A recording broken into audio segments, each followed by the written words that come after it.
আজকে ATTF IPFT আমরা দিলাম 250 কোটি টাকার প্যাকেজ, সেখানেও এসে ভাগিদারি যাই অ্যাজ আমি করেছি। এইসব চালাকি ধরা পড়ে গেছে, মানুষ বুঝে গেছে। আজকে আপনারা ভাবুন 23 বছর ধরে যারা রিয়াং শরণার্থীরা, আমাদের সরকার 18-র আগে ওদের দুর্বিষহ জীবনযাপন যাত্রা করত। আজকে আমরা নিজের মাতৃভাষায় আমরা কথা বলি, আমরা মাতৃভাষায় কথা বলি এবং এর জন্য কিন্তু প্রাউড ফিল করি, এর জন্য প্রাউড ফিল করি।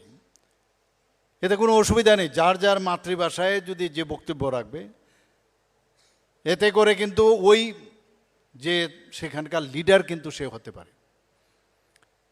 কিন্তু আমি থানসা করছি, থানসার কথা বলি, কিন্তু আমি থানসার ভাষা কিন্তু আমি জানি না। তাহলে লিডার কোথার থেকে এলো? আমাদের লিডার এখানে কে? এখানে রেবতী ত্রিপুরা আমাদের লিডার। থানসা ককবরক ভাষায় কথা বলেন। আমাদের ককবরক ভাষায় এখানে কে কথা বলেন? আমাদের বিকাশ দেববর্মা কথা বলেন। আমাদের ককবরক ভাষা উনিও ভালো পড়েন, আমাদের যদিও চাকমা কিন্তু ভালো উনিও বলেন, কিন্তু উনি চাকমা ভাষায় যখন উনি ওনার মাতৃভাষা। রাজীব বাবু বাঙালি ভাষায় কথা বলেন, আমিও বাঙালি ভাষা। কিন্তু যে হিন্দি ভাষায় দেবনাগরী ভাষায় আমি কথা বলি, আবার আপনাদের লিডার আমি জানি না এটা কি লিডার। এটা বুঝতে হবে। আপনি লিডার চুনতে গেলে এই লিডারদের মতো লিডার আপনাদের খুঁজতে হবে। থানসার লিডার যদি হতে হয় তাহলে যে ভাষায় কথা বলে সেই ভাষা, এতদিন হলো সেই ভাষাই জানেন না। ওই আমার মতোই 2-4টে কথা হাম্বাই খোলুংখা, তো ডিফারেন্স কি রইল? বুঝতে হবে আপনাদের লিডার কে। এগুলো দেখে এসছি আমি একটার পর একটা। আমার পূর্ববর্তী বক্তারা সব কিছু বলেছেন। আবার আরেক দিক দিয়ে আমরা যখন বলি যে আমাদের যখন স্ক্রিপ্টের সমস্যা হলো, আপনাদের কাছে আজকে আমার বলতে দ্বিধা নেই, নিজেরাই বলছেন যে আমরা জানি এই স্ক্রিপ্ট দেবনাগরীতে হবে না, নিজেরাই বলছেন। আবার বাইরে গিয়ে এই স্ক্রিপ্টের রাজনীতি করেন। আমার মনে আছে আমি অমরপুর থেকে আমি তখন একটা প্রোগ্রামে ছিলাম গত বছর। মানে এক সময় অবাক হই, বলেন কি আর করেটা কি। আমাদের চোখ দিয়ে জল সত্যিকারের অর্থে একবারেই পড়বে যখন সত্যিকারের অর্থে বুকে লাগবে, কিন্তু অ্যাক্টিং করে চোখের জল আনা ভেরি ডিফিকাল্ট ফর আস। এটা তো অ্যাক্ট্রেসরা করে। সিনেমাতে আমরা দেখি অনেক সময়, তো আমরা তো ভাবি বাবা সত্যি এইরকম। কিন্তু এই যে দিস ইজ অ্যান আর্ট, আমাদের পক্ষে সম্ভব না এইভাবে আর্ট করা। আমি অমরপুর থেকে আসছি, আমার যে সহযোগী উনি বলছেন যে এরকম যে উনি বারবার ফোন করছেন কি বিষয়, যে কালকে তো পরীক্ষা, তো কি করা, তো বলে না স্ট্যাটাস কি হোক। আমরা আমার প্রবলেম নেই, স্ট্যাটাস কিউ হোক, আপনারা আপনাদের নিজেদের লিপি তৈরি করুন অথবা দেবনাগরী আপনারা ব্যবহার করুন। বলে ঠিক আছে। তা আমাদের যিনি গভর্নমেন্টের তরফ থেকে স্পিকার আছে সুশান্ত বাবু, ওনাকে আমি বললাম, ডেকে পাঠালাম, ওনাকে বললাম আপনি আমাদের তরফ থেকে বলে দিন কালকে যে পরীক্ষা হবে সেটা যে ককবরক যে বাংলা হরফ যে ব্যবহার করতে পারবে, কেউ যদি রোমান স্ক্রিপ্ট ব্যবহার করতে পারবে, উই হ্যাভ নো প্রবলেম। বলে দিয়েছি, উনিও বললেন। তাহলে কি হলো? কিন্তু যখন দেখা যায় এই স্ক্রিপ্ট নিয়ে আমার দুঃখ লাগে, আমাদের ছোট ছোট ছেলে মেয়েদের বলে চলো আন্দোলন করো, আর আমাদের সাথে এসে কথা বলে আরেক রকম।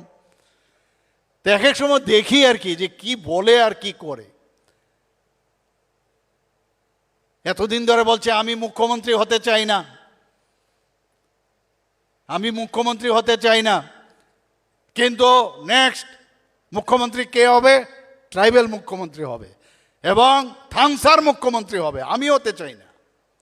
আজকে একটু আগে আমাকে বললেন কি কালকে নাকি কোন জায়গায় কুমলুঙে বলেছেন এখন আমি মুখ্যমন্ত্রী হতে চাই। অদ্ভুত, মানে কি বলবো, তাহলে আসল কথাটা বেরিয়ে আসলো।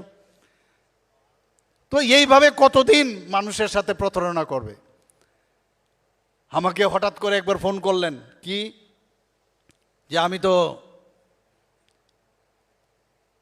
আমরা যে দাবি দাওয়া আছে সেইগুলো যেহেতু হচ্ছে না আমি হাঙ্গার স্ট্রাইকে যাব।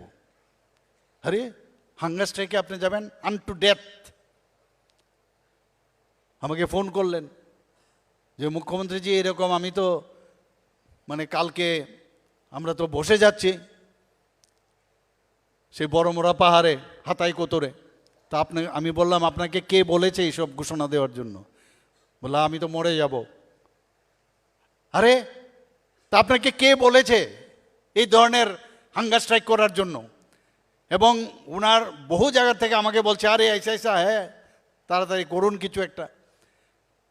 তারপর আমি বললাম যে ঠিক আছে, আমি কিন্তু হেল্প করেছি বারবার। দেখুন ওই সময় সমস্যা হচ্ছিল, কারণ কোনো অবস্থায় এই রোমান স্ক্রিপ্ট আমাদের কেন্দ্রের নির্দেশে সেটা হবে না। এটা আমার ব্যক্তিগত বিষয় নয়, আমার ব্যক্তিগত বিষয় না, আমি এই আমাদের কেন্দ্রীয় নেতৃত্বের নির্দেশে আমি বলেছি হবে না।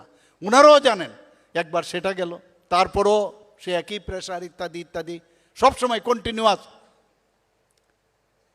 তারপর আমাকে যখন বললাম, আমি তখন দিল্লির সাথে আমি কথা বললাম। আমি বললাম আরে বিপদ হয়ে যাবে, তাড়াতাড়ি কিছু করতে হবে। ওই তারপর ফোন গেল, আরে দাঁড়ান দাঁড়ান একটা ফোন আসছে। বললেন যে আপনার দেখেননি ফোন আসছে। তো ফোনে কথা বললেন, আরে রুকো মুঝে দিল্লি বুলায়া। কিন্তু দিল্লি বুলাইয়া এ কোন কাম কিয়া হ্যায়? আমি করেছি, ওনাকে হেল্প করেছি, সাহায্য করেছি আমি।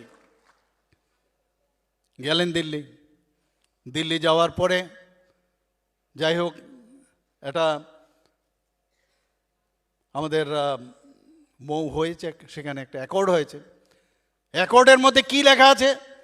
অ্যাকর্ডের মধ্যে লেখা আছে যে আমরা 6 মাসের মধ্যে কোনো আন্দোলনে যাব না।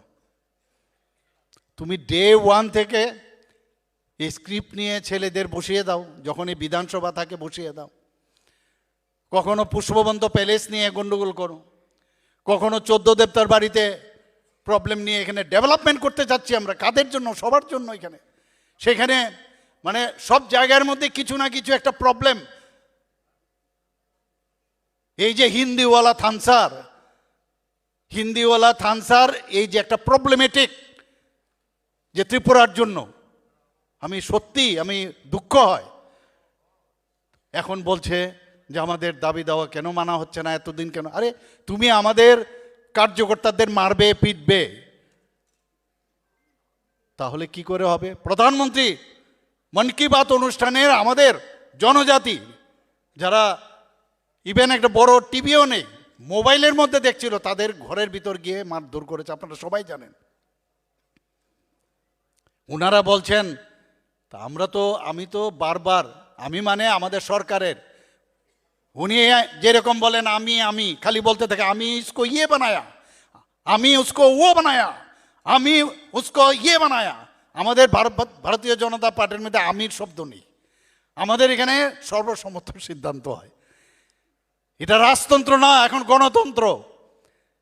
রাজতন্ত্রের দিন শেষ, রাজতন্ত্রের দিন আর নেই, এটা বুঝতে হবে।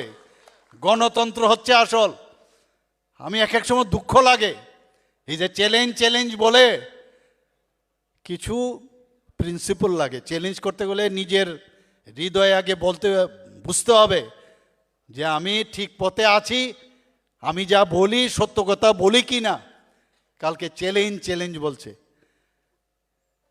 তোমার কাছে আছেটা কি? এ সাম্প্রদায়িক সুরসুরি দেওয়া ছাড়া। আরে প্রথমে থানসাদের জন্য কিছু করার, আরে মুখ্যমন্ত্রী যদি হও, এমনিতেই যে নমুনা দেখাচ্ছ এডিসির মধ্যে, আর মুখ্যমন্ত্রী হলে ত্রিপুরার যে কি দুর্দশা হবে সেটা তো এমনিতেই বোঝা যায়।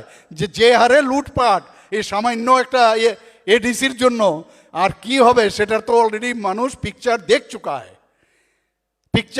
চুকা है এখন স্বপ্ন দেখছে মুখ্যমন্ত্রী হলে কি হয়ে যাবে, আপনাদের কি করবে।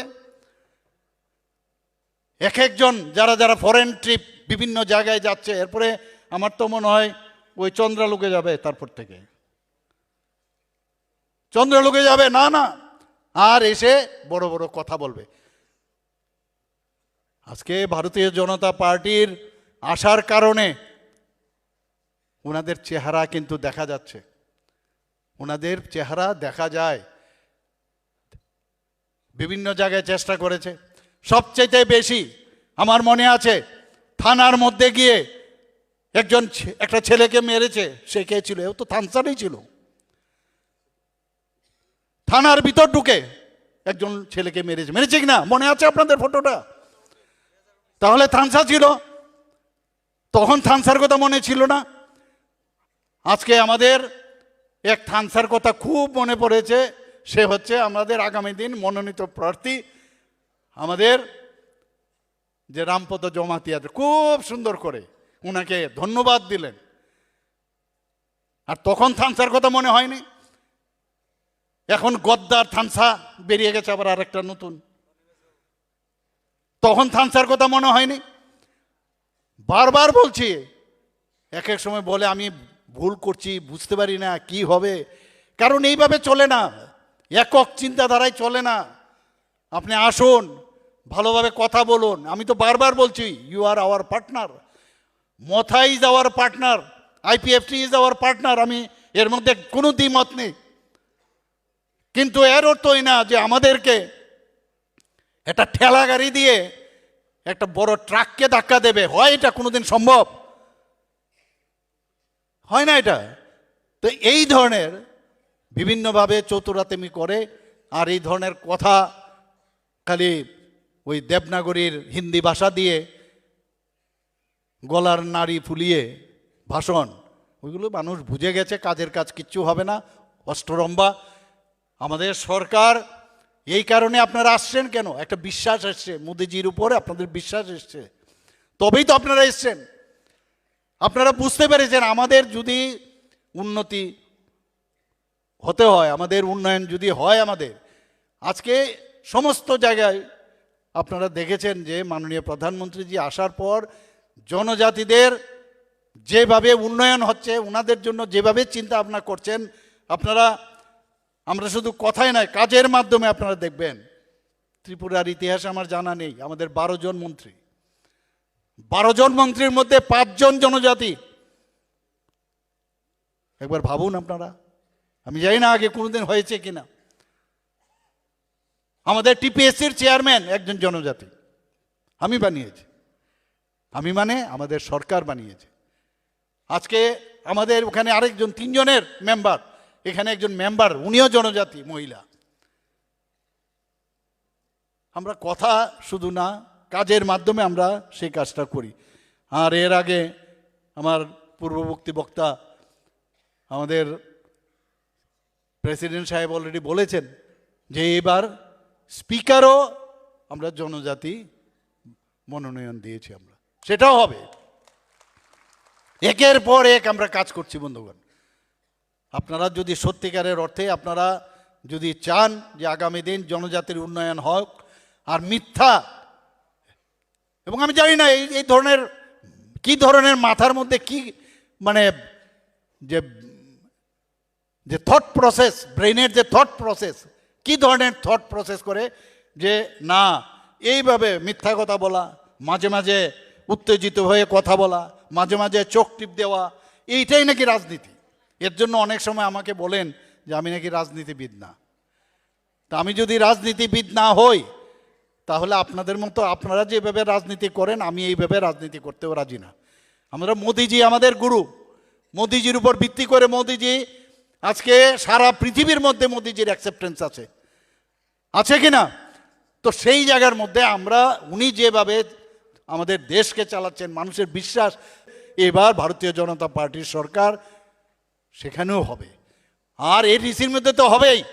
আমরা মাত্র 13টার মধ্যে গত বছর আমি ম্যাথামেটিক্স আমি দিয়ে দিচ্ছি আপনাদের, আমরা 13টার মধ্যে খালি আমরা গত বছর সেখানে প্রতিদ্বন্দ্বিতা করি।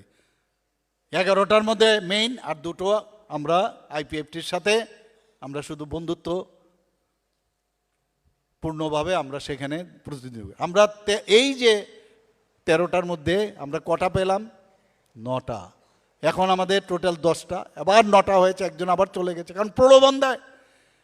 এই প্রলোভন দেওয়ার যে ইনস্টিটিউশন এবং মিথ্যা কথা বলার যে ইনস্টিটিউশন, কমিউনিস্ট পার্টির থেকে একই কায়দায় যে তৃণমূল ওয়েস্ট বেঙ্গলে শিখেছে, সে একইভাবে এই মথাও এখানে এইভাবেই শিখেছে।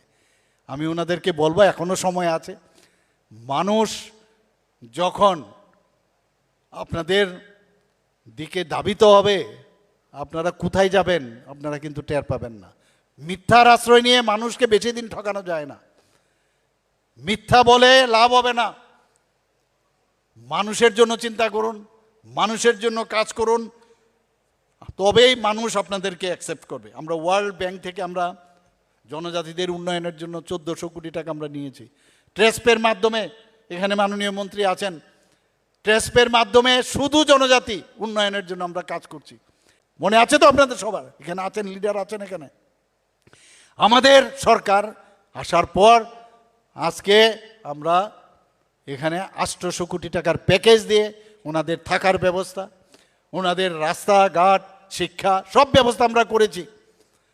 সেই জায়গায় আমরা সব দিলাম, আর সেখানে এসে আরেকজন পুদ্দারি করবে, সেটা মানা যায়?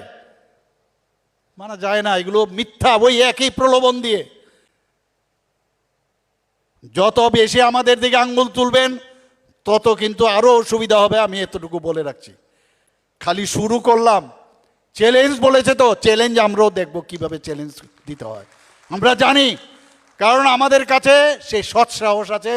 মনের থেকে আমরা দুর্বল নই, আর মনের শক্তি হচ্ছে সবচেয়ে বড় শক্তি। গায়ের শক্তি কিছুই না, নগণ্য আমাদের কাছে। সেইভাবে আমাদের যারা আজকে যারা যোগদান করেছেন, আমি আপনাদেরকে স্বাগত জানাবো ভারতীয় জনতা পার্টির তরফ থেকে। সঠিক সময়ে আপনারা সঠিক সিদ্ধান্ত নিয়েছেন। সব জায়গায় আমরা যাচ্ছি, মানুষ আসছে। আর যেটা রাজীব বাবু বললেন যে জো ডর গিয়া সমঝো ইয়ে মর গিয়া, কারণ মানুষ মরতে হবে, মানুষ একদিন না একদিন মরতে হবে। এগুলো ভয় ভীতি দেখিয়ে, মানুষকে ভয় দেখিয়ে একদিকে এইভাবে রাজনীতি, যে কোনো রাজনীতি, একটা পার্টি আপনারা দেখবেন তার একটা ফিলোসফি থাকে। মতার কি ফিলোসফি আছে আপনারা বলুন? কোনো বইপত্র আছে? কোনো বইপত্র আছে যে আগামী দিন ওনারা কি, কার দর্শন নিয়ে ওনারা আগামী দিন চলবেন? আমরা তো একাত্ম মানববাদ একটা আছে, সব পার্টির আছে, কিন্তু কিছু না কিছু থাকুক। সেটা ধার করা বিদেশ থেকে আনলো একটা আছে। আপনাদের কি আছে? আপনাদের তো কিচ্ছু নাই। সেই জায়গায় এখন মানুষকে বুঝতে হবে যে আমরা এই ভারতীয় জনতা পার্টি এত বড় পার্টি, সারা পৃথিবীর মধ্যে সবচেয়ে বড় পার্টি, ভারতে তো হয় আছেই, সেটা আমরা করব। আমি এখনো বলছি, এই যে আমরা যদি আমাদের সরকার, স্টেট গভর্নমেন্ট, সেন্ট্রাল গভর্নমেন্ট যদি সব সমস্যা, এই যে 125তমই বলুন, আমাদের যে 50টা এডিসির সিট বলুন, বা টেরিটোরিয়াল কাউন্সিল, আমি বলছি I will fight for you. আমাদের ফাইট করারও দরকার নেই, আমাদের ফাইট করারও দরকার নেই। আমাদের সরকার খালি করতে দিন, আমরা এই বিষয়গুলো নিয়ে কথা বলবো। আমরা যদি করি, অন্যরা কেন এই বিষয়ে কথা বলবো? আমরা আমাদের মাধ্যমে সেটা হবে। চেষ্টা করেছিলাম সবাইকে নিয়ে চলার, কিন্তু ওনারা চলতে চান না। কি করবোটা কি? একদিকে কলে এক কথা, মিথ্যে কথা বলে আরেক রকম। মিথ্যে কথার এই যে গোয়েবেলসীয় কায়দা, এগুলো ছাড়ুন আপনারা। কয়েকজন নেতা এখনো ওনাদের আছেন, তাদের পূর্ব ইতিহাস যদি আপনারা দেখেন, এখন তাদের বাড়িতে সিপিএম এর কিন্তু এখনো লোক আছে। তার পূর্ব ইতিহাস ঘাটলে এবং এখনো সিপিএম এর সাথে পুরোপুরি যুক্ত। এখন গণতন্ত্রের কারণে সারফেসে এসছেন, বড় বড় কথা বলছেন, কিন্তু আমাদের কাছে সব রেকর্ড আছে। আমি আবার বলছি, বেশি বাড়াবাড়ি করবেন না, তাহলে কিন্তু ভিতরে আমরা ঢুকে যাব। সমস্ত রেকর্ড মুছে দিয়েছে। কাজে আমাদের কাছে সব খবর আছে, কাজে সাধু সাবধান, যা কিছু বললাম যা কিছু করলাম ও কিন্তু চলবে না বন্ধুগণ। যারা ভালো, আমি আবার বলবো আসতে হবে আমাদের কাছে, আমাদের সাথে আসতে হবে। আমরা চাই যে সবকা সাথ সবকা বিকাশ, বিশ্বাস আর তার প্রয়াস। বিশ্বাস না থাকলে কোনো অবস্থায় কোনো দিন কিচ্ছু হবে না। আপনারা